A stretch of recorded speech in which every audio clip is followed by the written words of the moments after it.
Okay, welcome to 159336, mobile application development. I'm sorry about the times, there's nothing I can do about it. The timetable people loves giving us 8 o'clock lectures, but I don't care if you get coffee, coffee will help. These are the final times and places. They didn't even put us in a big enough room at 8 o'clock. Why they can't find a room that's big enough at 8 o'clock is stupid. So Monday 9 o'clock, Tuesday 8 o'clock, Wednesday 10 o'clock. What this paper is about is mobile application development, and what that means is Android.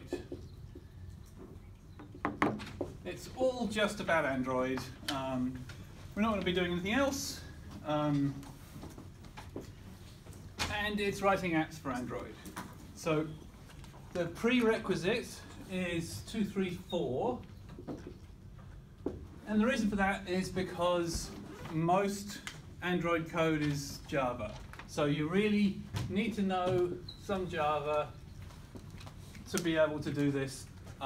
If you don't, then you can learn Java if you know C++. If you don't know any object-oriented language, then you're going to have trouble. If you're trying to do 234 at the same time as this, maybe it'll work if you know what a class is and inheritance and stuff. But there is a fair bit of Java. In the past, there hasn't always been a lot of Java in 234, depending on who teaches it. If you're lucky, you will know enough Java, but if not, what I'll do is for the first 2 or 3 lectures, I'll just do a refresher of the Java features that you need to know to be able to do this. So we'll just go over how Java works, how it's different to C++, and the stuff that you need to know in Java to be able to write good Android apps. So there will be some refresher on Java, but if you know Java already, that's good. So 90% of what we do will be writing Java code. You will also need to know some basic operating system and hardware concepts. So you need to know some things roughly about how systems work and things like that. Nothing complicated. So 200 level programming is really all you need to know, but you should actually know it rather than just have got a C. Okay, so what we're going to learn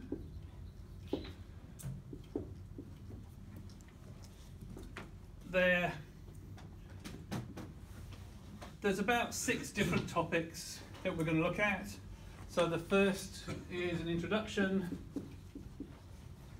So I'll spend a few days talking about the architecture of Android and where all the pieces fit together, and we'll look at Java, the Android architecture, so how your programs actually get run, and the API levels, how it's evolved over time, and how you can write codes that will run on older Android devices as well as newer ones. So that's API levels.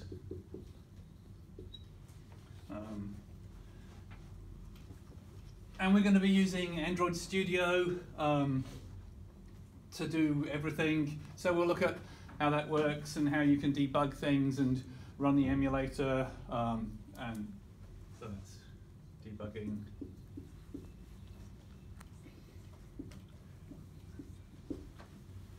Android Studio.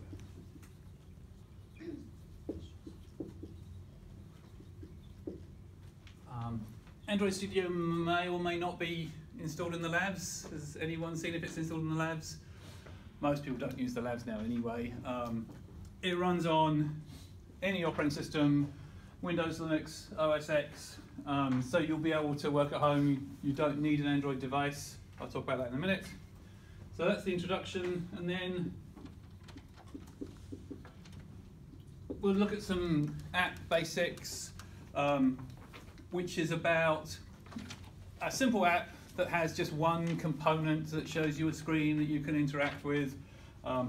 So this is about things called activities and views, layouts, resources, permissions and things like that. There's a few extra stuff. So after we've done the introduction, we'll learn about making a simple app that just has one component that it can ask for other things to happen, and it has a layout that you can have buttons and stuff on. And after this, you'll be able to do the first assignment. The first assignment will be something simple.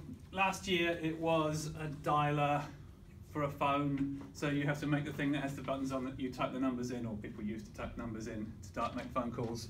So it's just something that has a layout. The layout will have the numbers and a dial button, and it has to kind of talk to the rest of the system, because when you press dial it has to actually make a phone call. And it has views. Views is just the name of the buttons. So a view is a button or an image or a text box. And it'll have some resources as well, like the background colours and things. So after this, you'll be able to do the first assignment. And hopefully the first assignment will be quite easy. It's just a simple activity. Then we look at more application components. And the way Android works is that applications send messages to each other and to themselves to get stuff done, and those messages are called intents. So we'll look at the intent system and how applications get stuff done, and any application that's got more than one screen will have to use an intent to communicate between the activities, and that can be quite complicated. And we'll look at the life cycle of an app. Life cycles are really important because on an Android device, an app isn't like a desktop app where you start it, it runs, and then it closes, and you're done with it. On a mobile device, when you start your app, it actually carries on going forever. There's no real way of closing an app. So the life cycle is really important because when you switch away from your app, it actually stays there, and it can be killed by the system at any time. So you have to make sure that every time the user switches away from your app, that it saves enough state that it can come back from anywhere, from even being killed by the operating system. So if you ignore the life cycle, you end up with horrible apps that people don't like because once they switch away from them, when they come back, they don't look the same, or they've forgotten where you were in the app. So it's really important to know about the life cycle. And then we'll look at things like services. So a service is an application component that sits in the background that can do stuff that isn't interacting with you. And we'll look at broadcasts. Broadcast is a message that can be sent to an app from the system or from other apps, and it goes to all of the apps. So it'll be something like you receive a text message, it can broadcast that to all the apps, or there's a message that says the screen's going off. All of those things are broadcasts. And we'll look at other things as well. Then we'll look at how an app manages its data. So here we can make apps that will have more than one component and be quite complicated, but often you want your app to be able to do things like show a scrolling list of contacts, or have a display with a gallery of photos. And in that case, the app has to interact with data that's on a database or on the network or whatever. So we'll look at how you can connect your app components with some data, and this is done with things called adapters. And we'll look at lists and content providers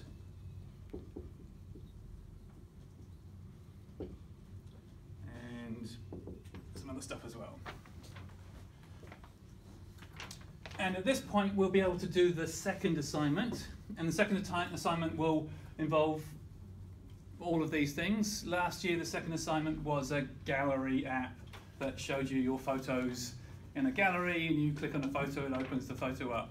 And that's actually quite a complicated thing to do because it involves some data, which is the photos that are stored on the device. And it's easy to do it badly, so that every time you scroll, it has to wait before it loads the photo. But it involves a lot of background stuff, getting photos, making thumbnails out of them, and being able to put them into images that will be in a list that you can click on and whatever. So the second assignment you can do now, and it's much more complicated than the first assignment because it involves all these extra components and background data. And yeah, that's not so easy. Then we'll look at things like drawing and input. So up until here, we're just using the Android system to draw things using views. But if you want to do something that's more complicated than that, that's more interactive, then you need to do your own drawing. So we'll look at how, if you're doing a game, you can't do that just using the view system. You have to be able to draw images and lines and things and have them move around. And so this system uses a thing called a canvas. So we look at canvases and custom views.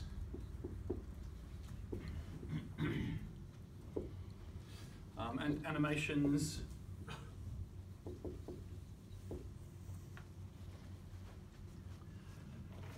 And the touchscreen input. So for any view, you can create an on-touch event where you touch the screen. It lets you take that input and drag things around or cause something to happen in the game.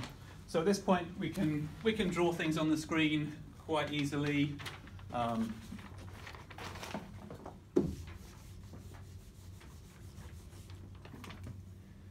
And then the last thing is some advanced topics. And this is things like using the camera, the sensors. So all Android devices have sensors for acceleration and light sensors and all sorts of different sensors that you can use. We'll look at GPS, maps, media, and native code.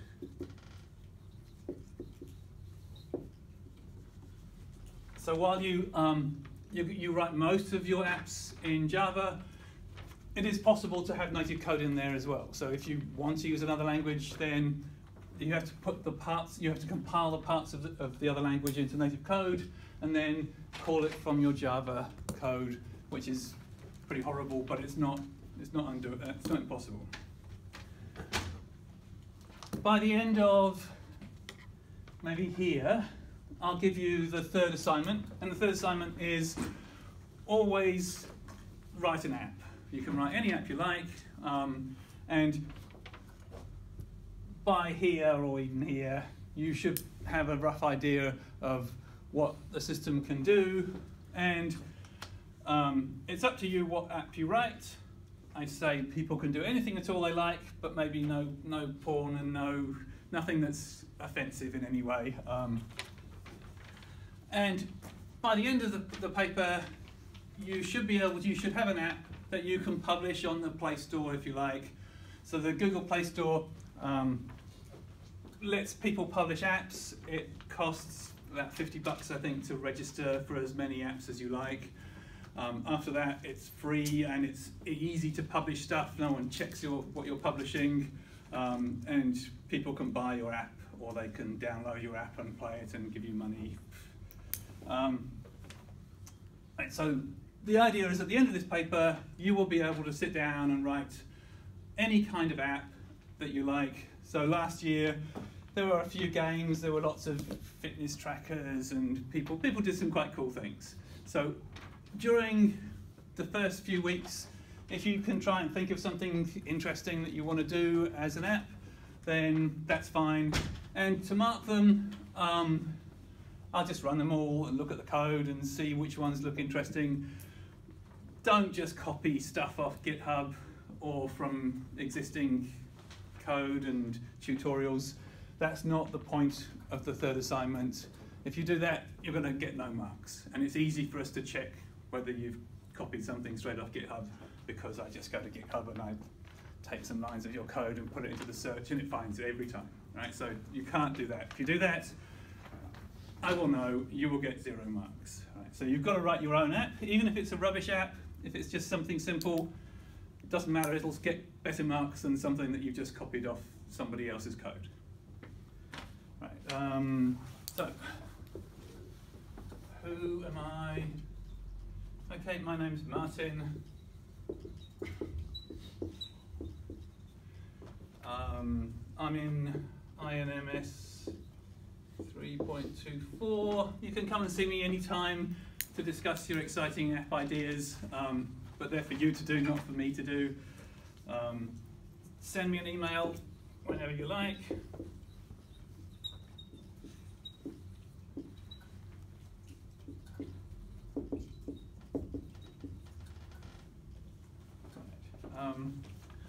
I've been doing Android stuff since about 2007, 2008.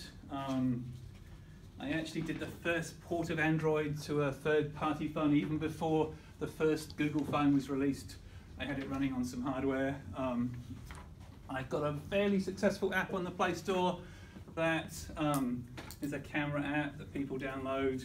That is a paid app, and it's made about $150,000 so far.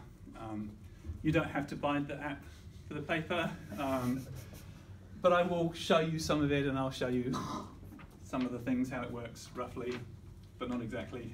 Right,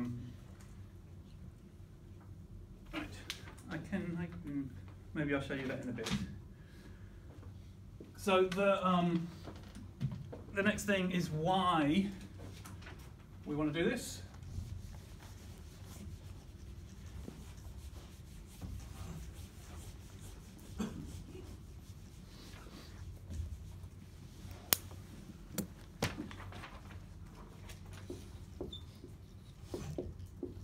Well, you probably know why already, and the why is that nowadays people don't spend much time on desktops. Desktop app use is going down.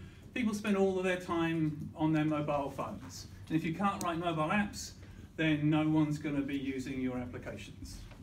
Some people might, but so desktop is going down, and mobile is going up. And the average person with a mobile phone uses their phone for over 4 hours every day. And they spend over 90% of that time in apps. Only 10% of the time they spend browsing. The rest of the time, they're running apps. And if you can get them to run your app, then that's good, right? And every organisation has to have a mobile app. Even Massey's got a crappy mobile app that tells you when your lectures are all right. I had nothing to do with that. That's nothing to do with me. Don't blame anything on the mobile, on the Massey app, on me. I don't even use it. So 4 hours a day. That's for people who have a phone. Doesn't include babies and old people. It's over 4 hours a day, and 92% in apps. So only 8% of the time are people actually browsing the web, because browsing the web on a mobile device is okay, but it's not what you want to spend your time doing on your phone. You want to be playing games, talking to people, reading interesting news, or taking photos. And that's actually a lot of time. So you can make money by getting people to see ads in your apps, or by getting people to buy extra things to put in your app, or being just to buy the app itself. So there's lots of jobs.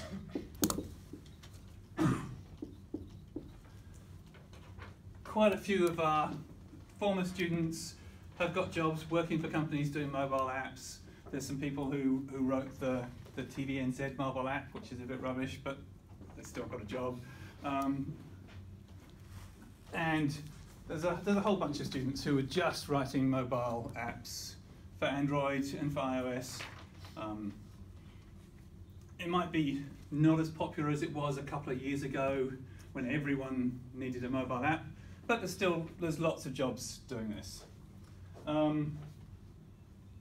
Nowadays, it used to be that desktop hardware was everything you needed, and you couldn't really write a good game that ran on a mobile device because the hardware just wasn't good enough. But nowadays, mobile hardware is so good that you can write a decent game that has good graphics and good everything on a mobile device. So we've got good hardware. So most phones have got at least 4 cores with a decent CPU. Most phones have got at least a 1080p display. And there are things that you can do on a phone that you can't do on a desktop. Your phone has got GPS, that you can write interesting things that mess with the GPS and find out location of other people and communicate. They've got the sensors where you can tell where gravity is, and you can look at you can see where north is. You can do all sorts of strange things with the sensors. You've got Bluetooth where you can stream music and data to other devices. You've got high resolution cameras. Desktop, sometimes they don't have a camera at all. If they do, it'll be a crappy webcam. But on a mobile phone, you've got usually at least a 12 megapixel camera that you can take photos with and do interesting things with those photos.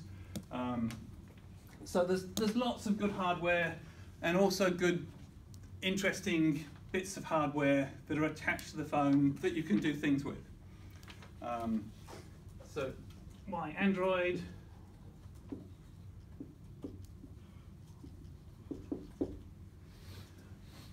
The reason why we do Android is because it has good free tools.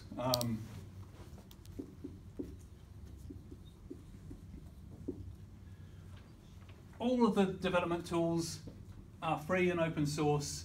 Google produces the Android Studio, which is based on the Java being it's based on a Java development tool, but it's customized for Android. And there's a whole bunch of free tools that are there that make it easier to write apps. If you want to do iOS, then you can't do it on a Windows machine. You need a Mac, and the tools aren't completely free either. So there's no real way that we can teach iOS because not everyone's going to have a Mac, and you don't want to have to emulate a Mac on a PC. It's horrible. Okay, so that's the why.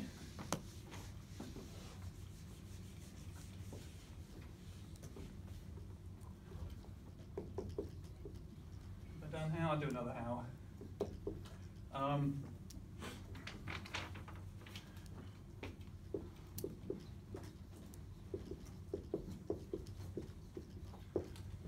Android Studio, you could just download it from Google, install it on any operating system. You don't need to have a phone because it includes an Android emulator that runs natively on x86. And the emulator is pretty fast. And in fact, there are things that the emulator can do that is harder to do on a real device. If you've got a real device, then you've got a fixed screen size and a fixed version of the operating system. Whereas with the emulator, you can just start up another one with a different screen size or a different version of Android if you want to test your app on older devices or bigger screens or smaller screens. So you don't need anything except the emulator that comes with Android Studio. So Android Studio is an IDE plus an emulator.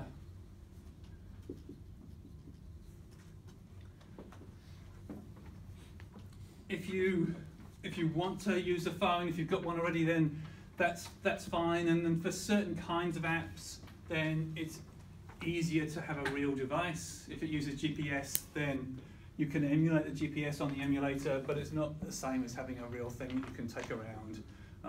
Or if you've got Bluetooth and you want to be able to do some things with streaming music, you can't really do that on the emulator properly. So there's a few times where you want to have a real device, and if you've got a real app, then you would probably most of the time test it on a real device. But if you're just developing, you're writing the assignments and you're making up a simple app, then the Android emulator is good enough, right? So you don't need to buy anything. If you want to, there are really cheap, crappy Android devices that you can test stuff on. But I would only do that if you really can think of a good app that needs portable hardware. And there's not a lot of those. So don't go out and buy a fancy new Android phone just for this paper. If you've got one already, that's fine, and you can run your apps on the phone. You don't need to do anything. You just have to tap a few buttons, and then Android Studio will connect to your phone and be able to install your app on the phone. And that works fine. It's often a bit slower than the emulator to load the app up and get it all working, so maybe even the emulator's a bit better sometimes. Okay, so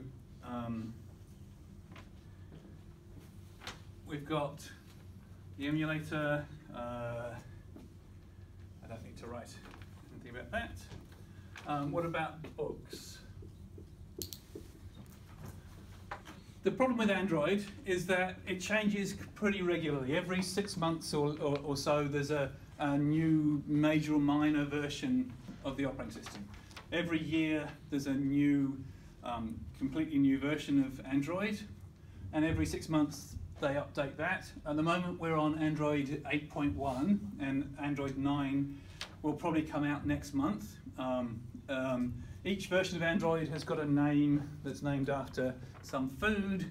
So it started off A and B, they couldn't think of foods. C was cupcake and donut and eclair and so on. At the moment we're on Oreo, the little round biscuity things. And the next one, no one knows what it's really going to be called. It might be called pistachio, but it's going to begin with a P. And that's not a good thing for books, because books go out of date really quickly. You can buy an Android book, but chances are it's not even going to support Oreo 8.1. It'll support up to maybe Nougat or Marshmallow or one of the older versions. So I would say don't buy an Android book. There's no set book for this paper.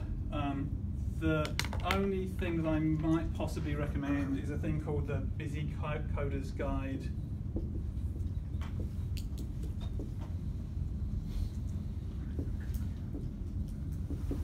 To Android.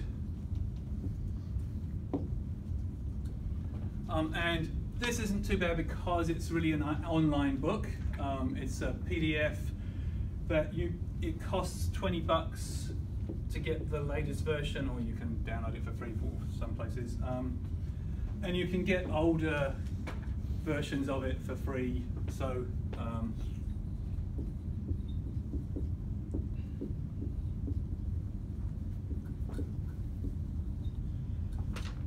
So you can get a version of this that will cover most of the stuff that we're doing for nothing. It's quite big though. It's at least 1,500 pages of PDF or HTML, and it's more of an API guide. It has some interesting things in there, and if you want to read something as a book, this is probably as good as you're going to get. It's up to date and it does have some useful stuff in it. But for information, the only place where you can get really good up-to-date information is the Google reference documentation. So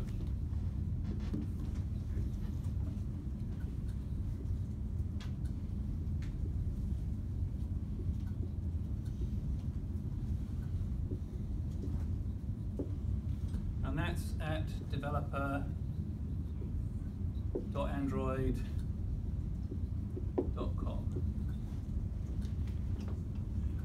this is always up to date, and it always has good guides and good tutorials and good example code, and if you want to know the actual answer to a question about Android, this is the first place you should go. Don't go looking in the book, because the books are out of date and not correct. This will be correct, and you can even filter it by the API level. You can say, show me the documentation for Android Marshmallow, and it'll only show you the stuff that's relevant for that.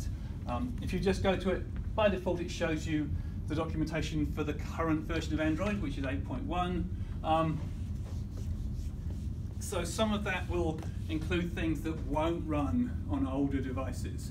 And actually, there's not that many real devices that run 8.1. Only the Google phones will really run the latest version of Android. So often you need to know the stuff that will be on older versions. So for each API call, there'll be something that says introduced at API level 19. That means API level 18 doesn't exist, but after that, everything is backward compatible. So 21 and 26, at the moment we're on 27 or 28 as the API level. So each version of Android has a number, a name, and an API level. So the number is like 8.1, the name is Oreo, the API level is 27, I think. And every time they go up, they bump up the API level by 1. So the next one will be 28 or 29. Okay. Assessment.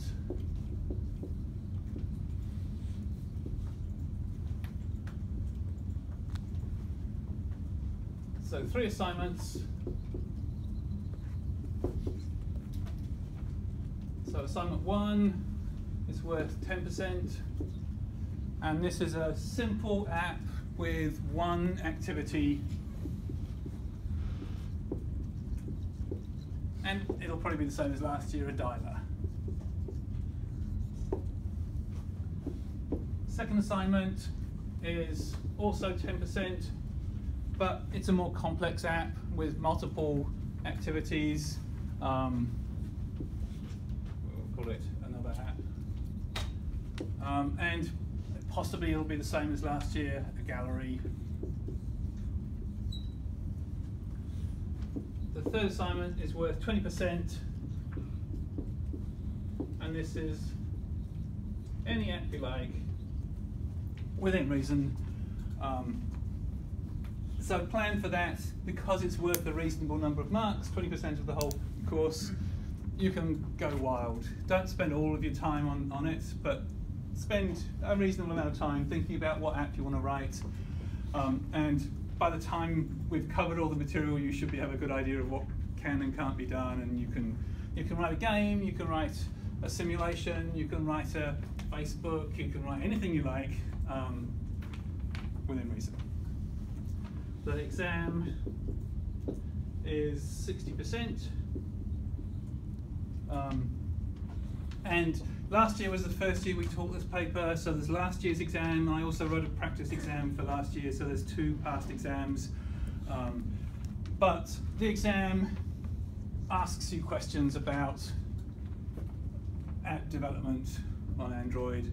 There'll be a little bit of code, but not much. Mostly it's things like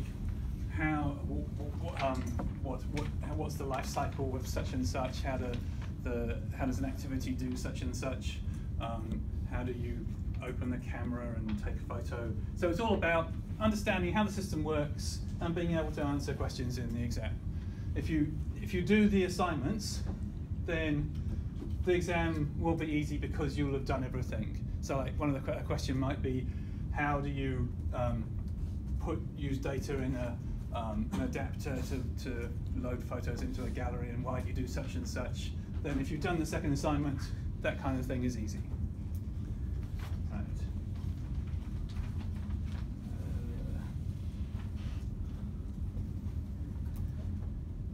Let's have a look at some quick stuff about Android. So we'll look at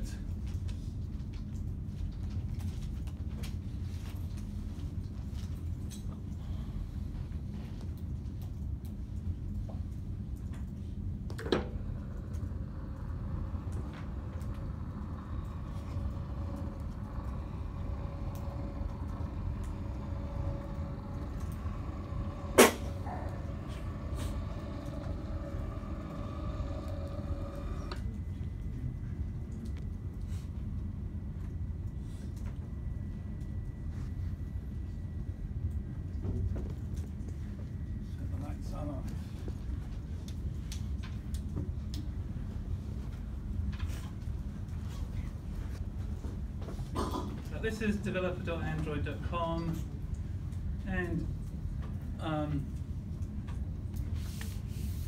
a lot of it is about new stuff. So Android P is going to be the next version of Android. You don't need to know anything about that. Android Studio, you need to click there and download it. There's a lot of guides about developing different components for apps. Those are all useful. So the sample code, some stuff about testing, how to publish your app, and then a bunch of guides. At the bottom we've got the API reference. So in here, this tells you about all of the different APIs that are available. So if we search in here, so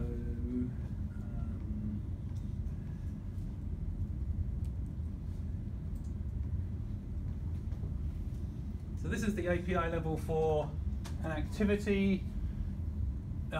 Activity was introduced in the first API level, so it tells you that. And you can say what methods exist for different API levels. So 28 is the new Android P beta, so the default is 27. But you can look and see what could you do with an activity on API level 23. And there's lots of documentation and things about it, how it works and the life cycle. And each of these methods is something that gets called by the system. So this is the most important reference for Android, is how everything works on each API level. Okay, what else do we need to know? Another thing to look at are the dashboards.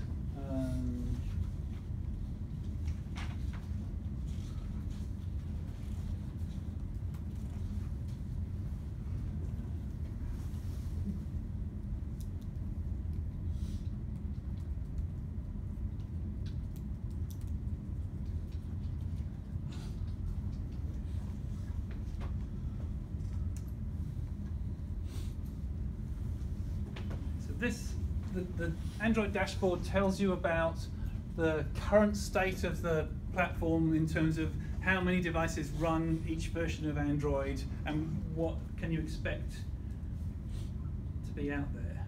So this shows you all the versions of Android and how popular they are. So over time this changes. At the moment Oreo is the latest version of Android, but there's only about 5% of phones that have Android Oreo. So if you run an app that only works on Oreo, then those 5% of people will be happy, but no one else will ever be able to see your app. So there's no point in doing that. KitKat runs maybe a bit more. KitKat is the oldest thing that you probably ever need to support, or Jelly Bean maybe. And if you support Lollipop and later, then maybe 80% of people will be able to get your app.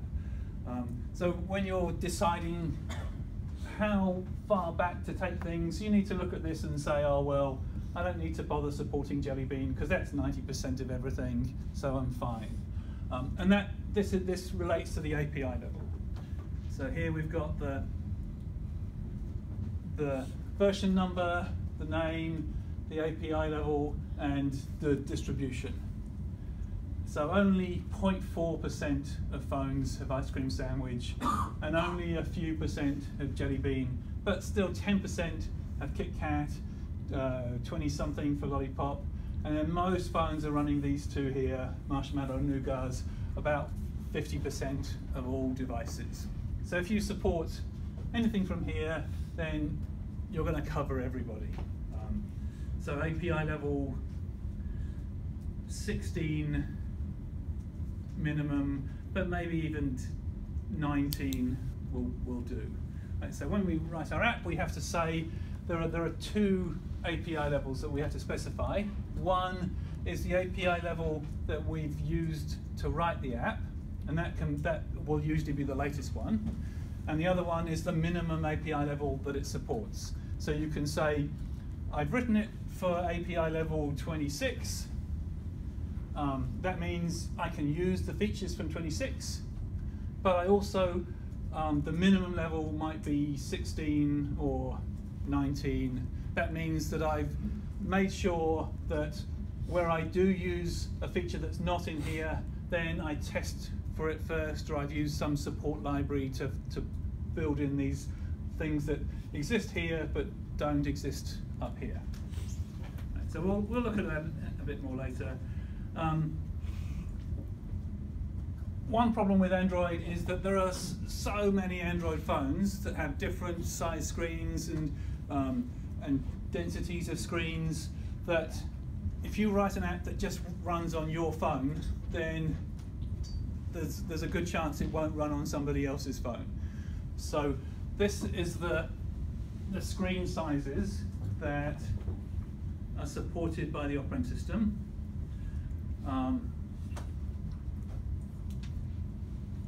And down here is the actual physical size of the screen. There's hardly any devices with tiny screens. There's a few with extra large. These will be big tablets. These are phones, and these are normal size tablets. So this will be a tiny phone, normal phone. This isn't even large. Isn't a phablet type phone. This will be something like a small tablet and a 7-inch tablet.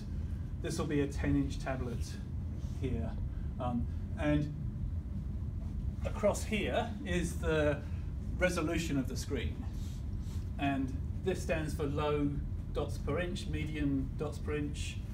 The TV DPI is a lower DPI but on a bigger screen, and HDPI, high dots per inch, and then they run out of things, so they have extra high dots per inch, extra high DPI. There is actually an extra HDPI as well, so they just started adding X's onto the start.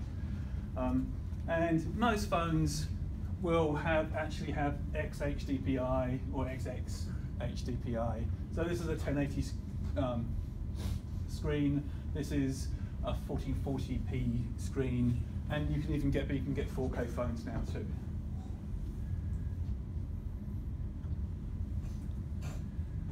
For graphics, it uses a version of OpenGL for mobile devices called OpenGL ES.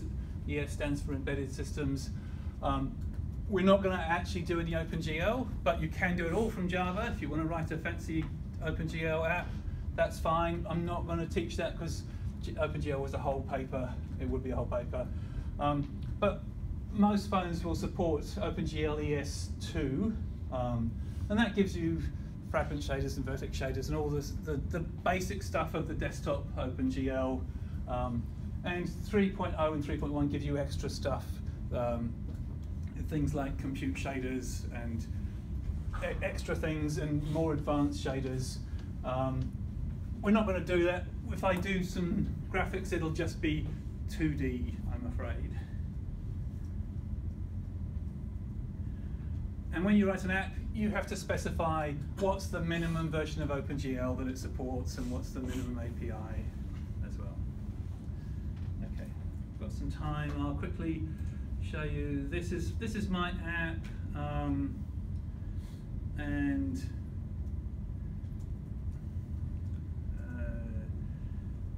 the financial reports are the most interesting. So you can see the last day made $76 last week, $480 last month, $1,800, and over its whole lifetime, $160,000. So it is possible to actually make money from an app. It's not so easy necessarily, but it's possible, all right? And at the end of this paper, there's no reason why you can't publish your own app and see if people will buy it or see if people will give you money for running it.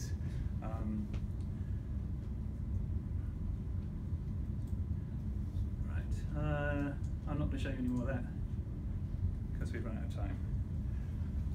Okay. Has anyone got any questions about Android, about the stuff that we're going to be doing? It's not difficult. There's lots of online resources because so many people want to write apps. There is an alternative to Java you can use to write apps called Kotlin. And I'm not really going to do any Kotlin because I'm not going to want to teach a whole new language, and you should know Java already. If you want to write an app in Kotlin for the third assignment, that's probably okay, but for 1 and 2, just do Java. Okay, so Kotlin is another language. It gets compiled to the same bytecode as Java does, which is not the same as the Oracle bytecode. So in the end, you end up with the same thing, but it's just a different language with some extra features, which are quite cool. The version of Java that Android uses is, you can use Java 8, but mostly Java 7 is what's supported. So it doesn't include, it does include some support for the fancy new Java things, streams and what have you, and Lambda functions. But mostly you probably shouldn't use those because they get, to work on older phones, it has to use a big support library that does lots of crazy stuff. So just Java 7 really. Okay, any questions? Yeah. The assignments are all individual, aren't they? Yeah, yeah. Individual assignments. No cheating, please. You can help each other, and you can look at each other's code, but don't copy people's code because we can tell. Anything else? What's your office hours? Best to send me an email, and I'll say when I'm going to be there. Yeah. There's a is it MIT app inventor for developing Android? Is it? That's really a toy thing that lets you drag and drop things. It doesn't. It's not writing Java, so you can't use something like that. Yeah. Is there any detail about the development environment? Some suggestions. I'll go over that. That's Android Studio. There's some version, or the latest version? Just the latest. Okay. Yeah. If you, it updates itself anyway, so you can't install older versions of it. So you will always get the latest Android Studio, and inside there you can pick the API level you want to run, and it. Yeah, and when you start the emulator, you can create a virtual device for an older version of Android for different APIs, and in some cases that might be a good idea because it might be faster to emulate an older device than the latest thing. Yeah. Okay. Anything else? Okay, we're done for today.